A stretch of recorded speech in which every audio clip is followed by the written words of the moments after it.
어, 이스라엘은 그 어떤 민족도 경험해 보지 못한 상상할 수 없는 구원을 경험한 민족입니다.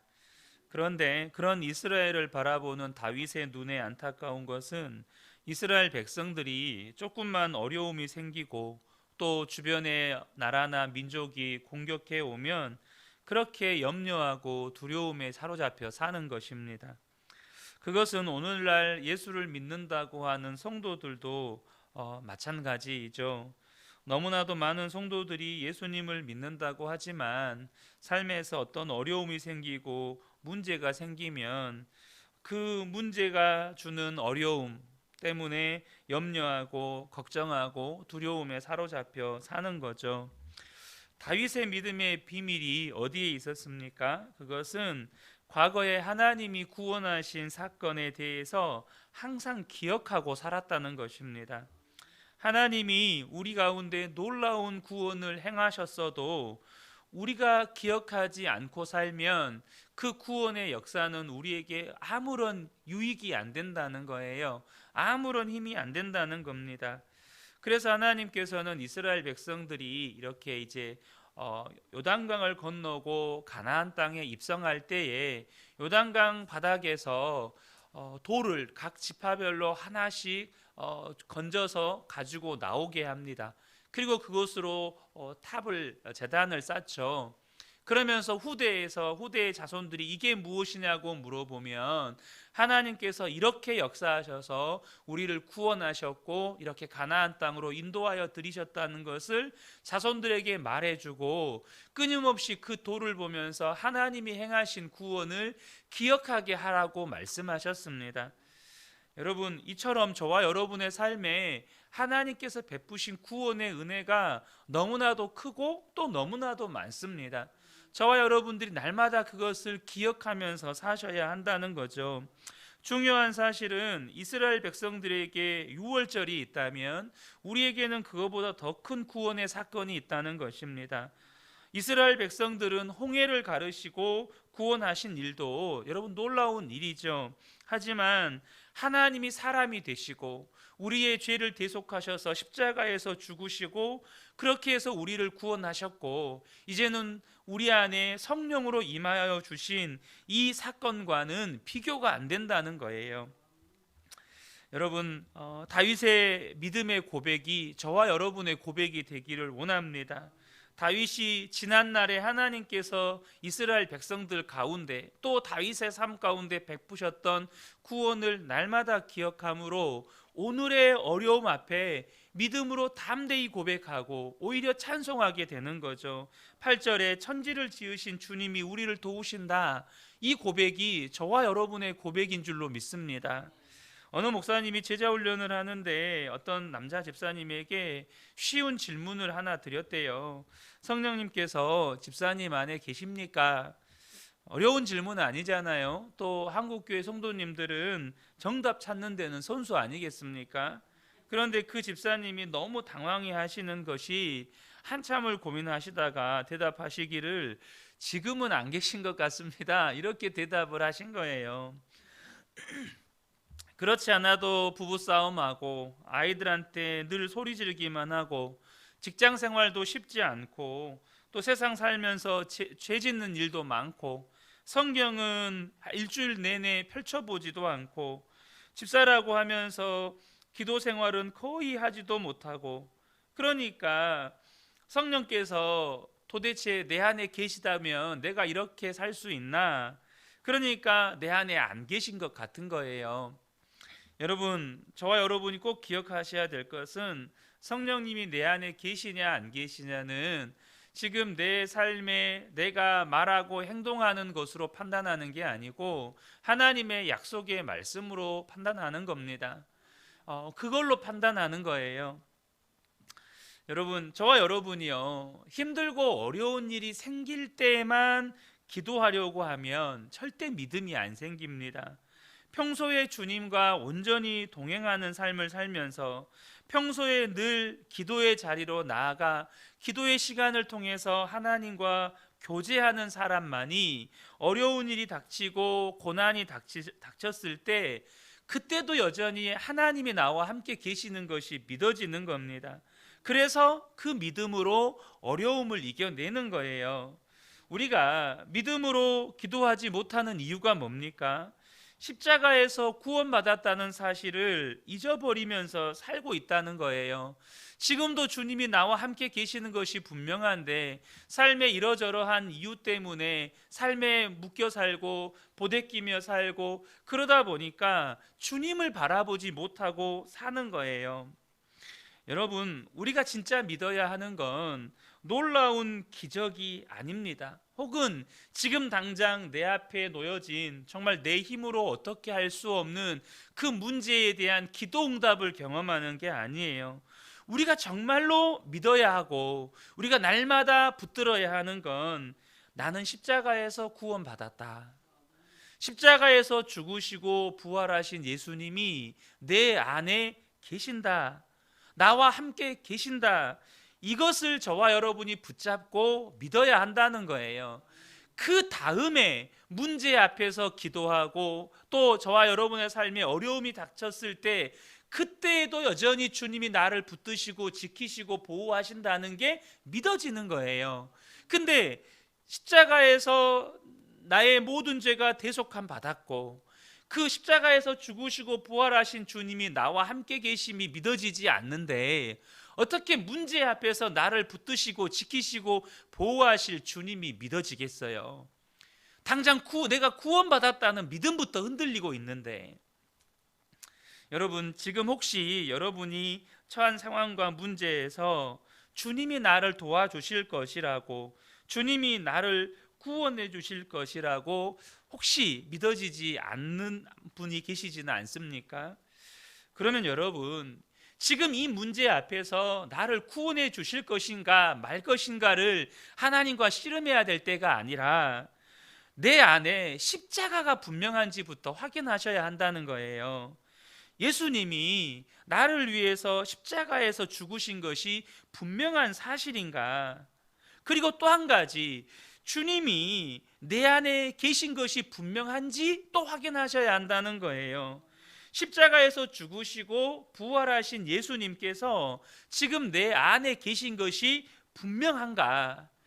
십자가에서 내 죄가 해결된 게 분명하고 예수님께서 십자가에서 죽으실 때 나도 죽은 것이 분명하고 그리고 그 주님이 지금 내 안에 계신 것이 분명하다면 여러분 이제는 염려 주님께 맡기시라는 겁니다. 근심 걱정 두려움 주님께 맡기시라는 거예요. 우리 주님이 저와 여러분을 향하여서 가지시는 간절한 소망이 두려워하지 말고 믿기만 하라는 거예요. 회당장 야이로의 딸이 죽어갈 때 이 회당장 야이로가 예수님께 와서 자기 딸 좀 고쳐달라고 이제 예수님을 집으로 모시고 가는데 누가 와서 이미 딸이 죽었다고 전해주는 겁니다. 여러분, 아버지 야이로가 가슴이 얼마나 내려앉겠어요? 예수님만이 유일한 소망이었는데 그 예수님 모시고 이제 집에 가고 있었다고요. 예수님이 집에만 도착하면 딸 고칠 수가 있어요. 근데 딸 죽었다는 거예요. 그러니까 이젠 다 끝났구나. 가슴이 무너지는 거죠. 그때 그 마음이 흔들리는 야이로를 보면서 예수님이 하시는 말씀이 뭡니까? 두려워하지 말고 믿기만 하라는 거예요. 저와 여러분 안에도 혹시 마음이 어떤 문제 때문에 여전히 근심하고 염려하고 두려워하는 분들 계십니까? 주님의 마음이 이거예요. 두려워하지 말고 근심하지 말고 염려하지 말고 믿기만 해라. 이것이 우리를 향한 주님의 간절한 마음이라는 것입니다. 하나님이 나를 도와주실까? 하나님이 정말로 우리 가정을 도와주실까? 여러분, 이 상황에서 정말 믿어지지 않는 믿음이 흔들리는 이 상황에서 저와 여러분이 주님이 나에게 하시는 말씀을 들으셔야 한다는 겁니다. 아무 근거도 없이 믿으라는 게 아니에요. 주님은 그냥 두려워하지 말고 믿기만 해라 그렇게 말로만 떠드시는 분이 아니라는 겁니다. 여러분, 우리는 이미 십자가를 붙들고 있어요. 아니, 십자가가 이미 우리 안에 있습니다. 그리고 주님이 우리 안에 이미 계셔요. 이것보다 확실한 증거가 없다는 거예요. 주의 말씀이 우리의 삶에 이루어진다. 우리가 뭘로 보고 아는 겁니까? 십자가를 통해서 우리의 삶에 이루어진 구원, 그리고 여전히 우리와 함께 하시는 예수 그리스도, 이것이 다 주의 약속의 말씀이었고 우리의 삶에 이미 이루어진 사건이에요. 그것으로 말미암아 우리가 주의 말씀을 믿을 수 있는 근거가 되는 거예요. 그러므로 이게 분명한 사실이라면 저와 여러분의 삶에 어떤 문제가 닥쳐도 이래도 감사고 저래도 감사가 되는 거예요. 살아도 감사고 죽어도 감사가 되는 겁니다. 성공해도 찬송이 되는 것이고 실패해도 찬송이 되는 거예요. 여러분, 이미 우리가 받은 은혜는 그 무엇과도 바꿀 수 없는 놀라운 은혜입니다. 여러분, 하나님은요 예수님보다 나를 더 사랑하셨다는 거 아십니까? 예수님을 십자가에 내어주시고 나를 구원하신 거예요. 예수님을 십자가에 죽이시고 나를 살리신 겁니다. 이거 하나만으로도 하나님이 예수님보다 나를 더 사랑하신 거예요. 지금도 우리에게 너무나도 분명한 사실입니다. 그렇다면 저와 여러분이 할 것은 믿고 감사하고 믿고 찬송하고 이것밖에 할 게 없는 거예요. 야고보서에서 이렇게 말씀하고 있습니다. 내 형제들아, 너희가 여러 가지 시험을 당하거든 온전히 기쁘게 여기라. 여러분, 이 말씀에 아멘 되세요? 여러분의 삶에 여러 어려움들이 있었잖아요. 자녀의 문제, 부부간의 문제, 또 뭐 가정에서의 어떤 뭐 재정의 문제, 건강의 문제, 뭐 사업에서의 수많은 문제들이 있었잖아요. 그때 온전히 기뻐지던가요? 근데 왜 야고보가 이 말씀을 했을까요? 여러분, 초대교회 당시에 이 야고보는 예수님의 형제잖아요. 자기의 큰 형님이, 제일 큰 형님이 십자가에 달려 죽고, 또 그 예수님을 믿는 육체 혈연 관계는 큰 형님이잖아요. 또 예수님을 믿는 수많은 사람들이 지금 핍박받는 시대를 살고 있잖아요. 예수 믿는다는 이유만으로 끌려가고 죽임당한 사람들이 주변에 너무너무 많아요. 그런데 야고보가 하는 말이 여러 가지 시험을 당할 때 온전히 기쁘게 여기래요. 도대체 이 상황은 어떤 상황입니까? 도대체 어떠한 처지에 그들이 있기에 온전히 기쁘게 여기라고 말씀할 수 있는 거예요? 다른 게 아닙니다. 십자가를 바라보고 함께 계시는 주님을 바라보면 어떤 상황에서도 그들은 기뻐했어요. 그렇게 핍박받는 상황에서도 주님을 찬송했어요. 그게 되는 거예요. 그것이 그들의 그냥 삶이었어요. 그렇게 핍박 속에서도 주님이 십자가에서 우리의 모든 죄를 대속하셨고, 이제 그 주님이 성령으로 우리 안에 함께 계시니까 더 이상 핍박도 문제가 안 되고 재산을 뺏기는 것도 문제가 안 되고 어떤 고난도 문제가 안 되는 거예요. 십자가의 구원이 그렇게 위대했던 거예요. 함께 계시는 주님의 은혜가 그렇게 위대했던 것입니다. 그런데 우리는 이 은혜를 너무 몰라요. 이 은혜가 우리의 삶에 너무나도 실제가 되지 못한 분들이 많아요. 어느 목사님이 아이가 사모님이 임신을 했는데 임신인 사실을 모르고 먹어서는 안 되는 태아에게 가장 해롭다고 하는 약 중에 하나를 먹어버린 거예요. 사모님이 병원에 가서 임신인 것을 알게 되고 의사에게 이 약을 먹었는데 괜찮냐라고 물었더니 의사의 표정이 굉장히 심각해지는 거예요. 기형아가 될 확률이 굉장히 높기 때문에 이렇게 낙태하는 것이 좋다, 그렇게 말하는 거죠. 여러분, 목사님이나 사모님 마음 가운데 얼마나 두려운 마음이 들었겠습니까? 그런데 목사님 스스로도 영혼을 살리는 목회자의 길을 걷는데 아이의 생명을 이렇게 낙태시키고는 목회를 결코 할 수가 없겠더라는 거예요. 그래서 사모님과 대화도 이제 그 부분에서 이야기 나누지 않고 하나님 앞에 엎드려 기도하는 거죠. 하나님, 생명을 살리는 목회자로 부르셨는데 이 생명을 버리고 제가 목회 못합니다. 제가 기형아라도 좋습니다. 하나님, 낳겠습니다. 그런 믿음의 기도를 하나님께 올려드릴 때 하나님이 그 기도를 기쁘게 받으시는 것 같은 거예요. 그리고 사모님에게 그 마음을 나눴더니 사모님도 동일한 마음이었다는 거예요. 그래서 보통 우리가 아이를 임신하면 한 달에 한 번씩 혹은 몇 주에 한 번씩 가서 뭐 초음파도 해보고 막 검사하잖아요. 그 이후로는 병원도 안 갔대요. 성별 확인도 안 했대요. 그리고 태어날 쯤에 돼서 아이가 너무너무 보고 싶은 거예요. 사모님이 해산하는 날 아이가 정상으로 태어났는지 기형아로 태어났는지 물어보지도 않았대요. 그런데 아이는 정상아였어요. 그 일을 계기로 이 목사님 안에 하나님이 기뻐하시는 뜻대로만 나아가면 된다는 확신이 들었다는 거예요. 물론 그 목사님의 경우에는 정상아가 태어났지만 우리 주변에 특별히 제가 저희 하연이를 돌보면서 이렇게 서울대병원을 많이 왕래하면 최근에도 이제 하은이를 데리고 가까운 병원에 가서 링거를 맞추는데 거기서 신경과 의사는 굉장히 심각하다는 거예요. 하은이가 굉장히 심각하다는 거예요. 근데 서울대 병원에 가면 저희 하은이는 거기에서는 굉장히 양호한 거예요. 정말 굉장히 양호한 거예요. 왜냐하면 거기에는 멀쩡히 걸어다니는 아이들이 거의 없거든요.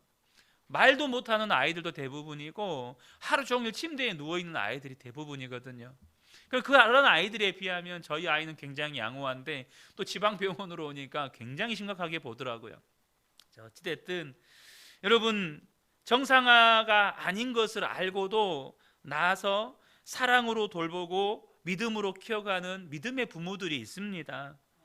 여러분, 주님을 바라보는 믿음의 눈이 분명하면 내가 십자가에서 구원받은 자고 예수님이 나와 함께 계시는 것이 분명하게 바라봐지면 세상에서 겪게 되는 문제는 여러분 또 다른 하나님의 구원의 능력을 경험할 기회가 되는 거예요.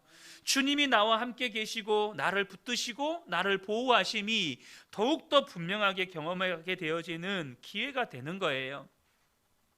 유기성 목사님이 캐나다에서 집회를 하실 때 보통 이렇게 집회를 하면 그 집회 강사 목사님이 성도님들을 위해서 안수기도하는 시간이 있잖아요.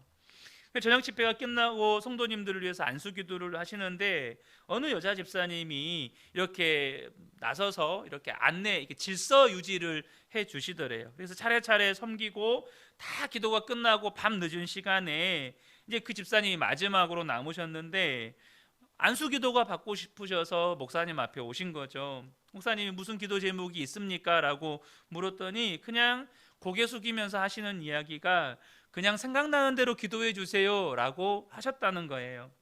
목사님 참 난감했지만 뭐 생각나는 대로 기도해 달라고 하니까 주님 생각을 주세요 라고 기도했더니 목사님이 깜짝 놀라셨던 거예요. 뭐냐면 갑자기 하나님이 주시는 생각이 왜 나를 의심하느냐라는 거였어요.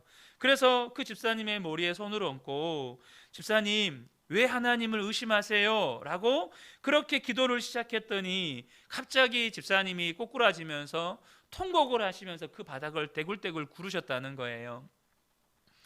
여러분, 근데요, 이 질문이 그 집사님에게만 해당하느냐는 거죠. 너무나도 많은 성도님들이 예수님을 믿지만 여전히 하나님을 의심하고 살아요. 왜 하나님이 그때 나를 지켜주지 않으셨나? 왜 하나님이 그때 나를 보호해주지 않으셨나부터 시작해서 왜 하나님이 지금 나와 함께 계시지 않으시나? 왜 하나님이 이 문제를 해결해 주시지 않으시나? 왜 하나님은 나를 이 고통 가운데 내버려 두시나?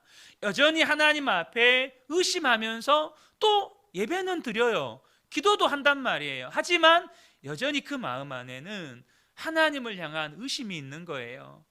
여러분 기억하십시오. 하나님은 한 번도 우리를 버리신 적이 없습니다.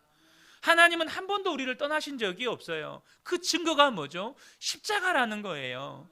아들을 내어주시기까지 우리를 사랑하셨고 하나님은 결코 아들을 내어주시기까지 사랑하셨기 때문에 우리를 포기하지 않으신다는 영원한 증거로 성령을 우리 안에 보내주신 거예요. 내가 너를 영원토록 버리지 않아. 내가 너와 영원토록 함께 할 거야. 그 증거로 성령으로 우리 안에 오셔서 영원토록 우리와 함께 하시는 것입니다. 사랑하는 성도 여러분, 그러므로 이 시편 124편이 다윗의 고백이기도 하지만 바로 우리의 고백인 거예요. 여기에 시편 124편을 보면 우리라고 쓰여진 대명사가 굉장히 많거든요. 이 우리를요, 이 시간에 다시 한번 이 124편을 읽을 때 나로 바꿔서 우리가 함께 읽어봤으면 좋겠어요. 그러면 이 고백은 내 고백이 되는 거예요. 우리 시간 말씀을 마치기 전에 이 시편 124편을 나로 바꾸어서 한번 읽어보고요. 오늘 한번 여러분들 하루 생활하시면서 혹시 어떤 어려움이 닥치면 핸드폰으로 시편 124편 열어서 이것을 나로 바꾸어서 기도 대신 그냥 하나님 앞에 그냥 조용히 읽으세요. 그러면 이게 내 고백이 되고 또 하나님을 향한 찬양이 되는 거예요. 우리 시편 124편 한번 우리를 나로 바꾸어서 함께 소리내어 읽겠습니다. 이스라엘은 이제 말하기를 여호와께서 내 편에 계시지 아니하셨더라면 내가 어떻게 하였으랴. 사람들이 나를 치러 일어날 때에 여호와께서 내 편에 계시지 아니하셨더라면 그때에 그들의 노여움이 내게 맹렬하여 나를 산채로 삼켰을 것이며 그때의 물이 나를 휩쓸며 시내가 내 영혼을 삼켰을 것이며 그때에 넘치는 물이 내 영혼을 삼켰을 것이라 할 것이로다. 나를 내주어 그들의 이에 씹히지 아니하게 하신 여호와를 찬송할지로다. 나의 영혼이 사냥꾼의 올무에서 벗어난 새같이 되었나니 올무가 끊어짐으로 내가 벗어났도다. 나의 도움은 천지를 지으신 여호와의 이름에 있도다. 아멘. 여러분, 정말로 나의 도움은 천지를 지으신 우리 주 하나님, 십자가에서 자기 목숨을 내어주시기까지 나를 사랑하신 우리 주 예수님께 있는 겁니다. 이 새벽에 함께 예배드린 우리 모든 성도님들께 오늘도 나와 함께 계셔서 나를 도우시고 지키시고 보호하시는 하나님의 은혜를 충만하게 경험하게 되시기를 예수님의 이름으로 축복합니다. 아멘.